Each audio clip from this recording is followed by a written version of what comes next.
Hi, I'm Brad Sweezy with Sweezy Travel, and I've been to Alaska 4 times, twice in the past 2 years. So 2016, I think, 2019, 2021, and 2022. I've been on 4 different cruise lines and 3 to 4 different types of ships, depending on how you classify them. So I want to talk to you about Alaska. There are a lot of questions about Alaska. Here are 3 questions to answer before booking an Alaskan cruise. And it's really important that you answer them as honestly as you can so you really get the experience you want in Alaska. So let's get on. So before I do that, I want to just show you this video. I think it'll play it right here. Yeah, we're here in Glacier Bay right now, kayaking. You can see there's no one else here but our 23 people. There's other people. I tell you, you're in the front, and I said, "Hey, wait up! You're gonna get stopped and drift because every."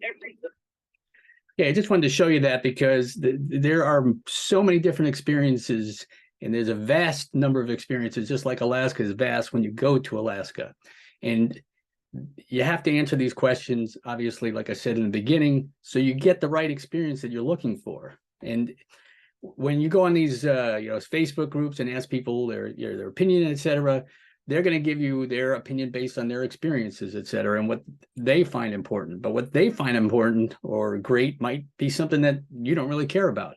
So let's look at the questions. I'll go into a little bit more detail. The first question you ask is, why are you going there? That's key. The second question, who's going and what do they like? Because that's going to impact things as well. And then the big final question is, what's your budget? Because budgets determine a lot of what we want to do, right? We're not all lottery winners. Yeah, we're here in Glacier I guess it's Bay. Showing that video again. Okay, so why are you going to Alaska? Now, sometimes people, they'll ask, I want to go to Alaska, and how's the food on the ship? How's the entertainment on the ship? These are all kinds of questions you have to ask. So let's look at them. Why it's important? Because, as I said earlier, you really want to know what you want to accomplish when you go to Alaska. Do you want to see and experience Alaska, like close up? Are you interested in entertainment wherever you go? You like good entertainment? Do you want to immerse yourself in the Alaskan experience? Do you want to do a land tour, etc., as part of that? Some people love to go, camping. You want to go fishing and all those kind of things. Those things are important questions. Ports. I love exploring the ports, so I've explored every port, and I've been to ports in Alaska that I'm betting about 99% of the people have not been to, so kind of like Petersburg, Alaska. So I do like the ports. And you have to ask yourself, do you love to explore towns? Do you want to do excursions? You want to do the sled dogs? You want to go flying over Alaska? You want to do fishing? You want to see the glaciers, you want to see Denali, etc. These are all the things you have to factor when you're putting together your Alaskan experience. So someone like me, an experienced Alaskan traveler and travel agent, can help you craft that right experience for you. Because if you don't have that why, you might go to Alaska and go, it wasn't that good. So that's why you have to ask why you're going. And these are some of the pictures. All these pictures are pictures I've taken. They're all mine, and there are various times of going to Alaska. So you can see, I've seen, I think Denali, I think it was 3 or 4 times. We're like one of those 2% clubs or something, in a row, those kind of things. So you really can enjoy Alaska from a variety of vantage points. The one on the bottom right is from a Princess cruise we did, and we paid a little extra to be on the back, and I had a relaxing time. We're from Florida. It was a little cold, but we enjoy that. And that bear was one I got to the kayaking. I don't always listen to tour guides, so I was able to get that bear while they were going some other way. And there's glaciers. I mean, you can obviously see all the ships in Juneau, for example. I would tell you, we decided to hike down the mountain, and we ended up, one of the paths was off, and so we ended up going like 3 miles out of the way, and thankfully somebody picked us up on the road because we may have missed the ship. So even experienced travelers can make a mistake and those kind of things. So, we've done the seaplane, we've done a helicopter to the glaciers, the trains. So we even drove through Alaska, when they had a wildfire type of thing. So that, and obviously, wildlife like the orcas, et cetera. So you can see a lot in Alaska. And I found each time I go with each different ship or something, you get a different experience. So, think about that. Think about why you want to go.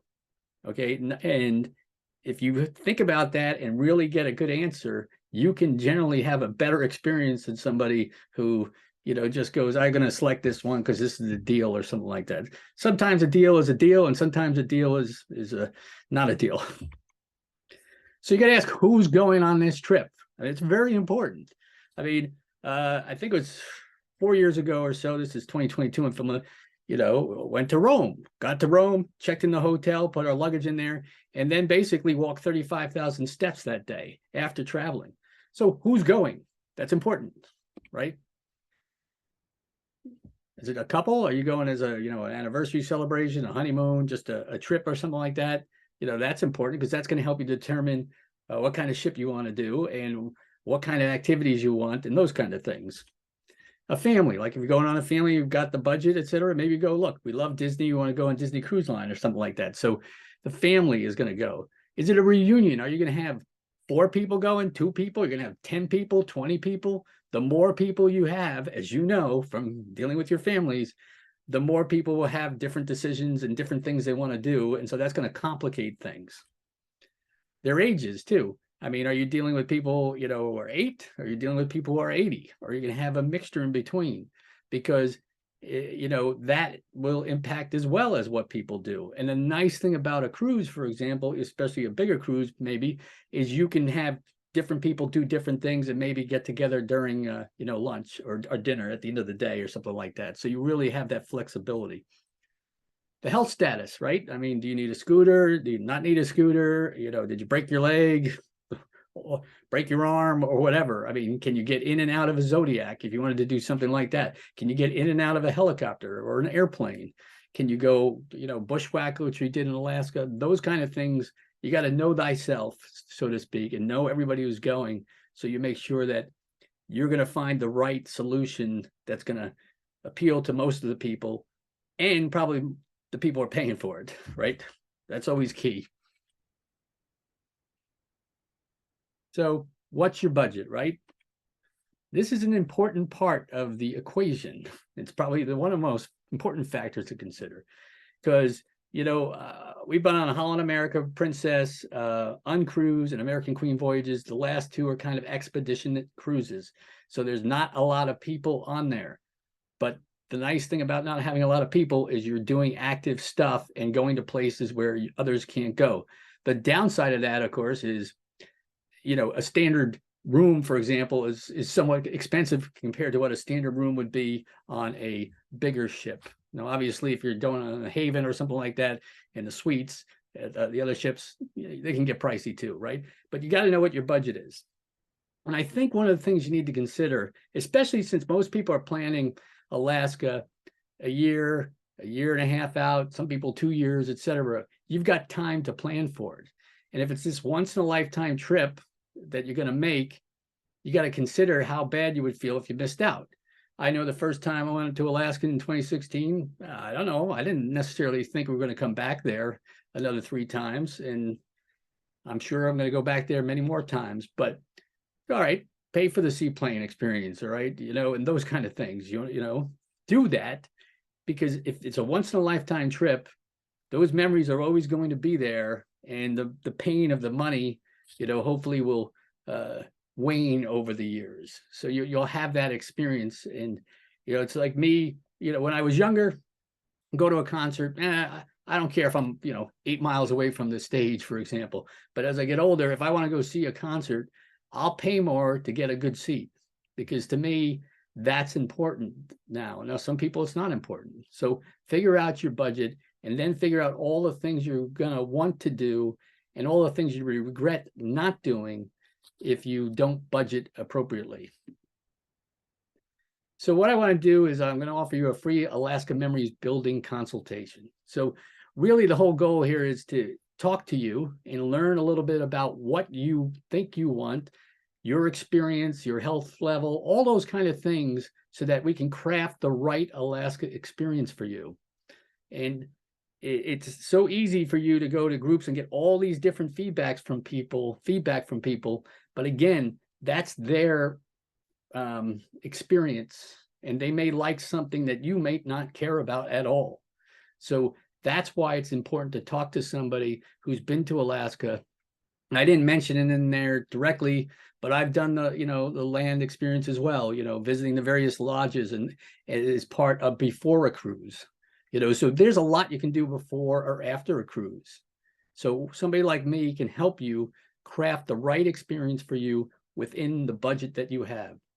So there's a couple ways to do that. If you're watching this on the website, you can click on the link. You can always go to freecallwithbrad.com, which will take you to the calendar where you can schedule a time that's convenient for you. As always, you can email me, you can message me, text me, whatever. I used to be an officer in the Air Force. I'm used to responding to people fairly quickly. So I know when I'm planning something, I want feedback. So if you're interested in that free Alaska Memories building consultation with me, you can click on that link or respond in any of those other ways, and we can begin crafting that beautiful Alaska experience for you. Thank you, and have a good day.